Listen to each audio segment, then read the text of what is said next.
Limang barangay sa Cabanatuan City binaha dahil sa malakas na buhos ng ulan. May ulat si CJ Turida.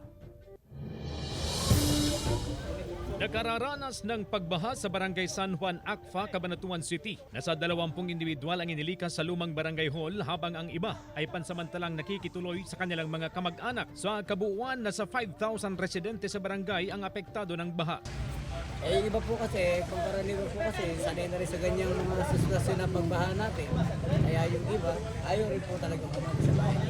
Bukod sa San Juan Akfa, binaha rin ang iba pang kalapit barangay ng Imelda, MS Garcia, DS Garcia at San Roque.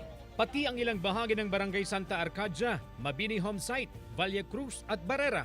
Nagsimulang bumuhos ang malakas na ulan gabi ng Sabado hanggang sa unti-unti na raw tumaas ang tubig bandang alauna ng madaling araw ng Linggo. Inilikas ang ilang apektadong residente gamit ang mga bangka. Naka-standby ang mga heavy equipment sa lugar para magamit sa paglikas sa mga residente sakaling tumaas pa ang baha. Samantala, itinanggi ng National Irrigation Administration Upper Pampanga River Integrated Irrigation System o NIO-PRIIS na ang baha ay bunsod ng pagpapakawala ng tubig ng Pantabangan Dam. Sa pinakahuling dam water level update ng Pantabangan, ngayong araw, August 5, nasa 186.12 meters above sea level ang antas nito kumpara sa 216 meters above sea level na normal high water level ng dam. Posible raw na dahil sa malakas na buhos ng ulan ang dahilan ng pagbaha bukod sa mga tubig na galing sa bundok na sinalo at nagpaapaw sa mga sapa, ilog at kanal sa lugar. CJ Torida, One North Central Luzon.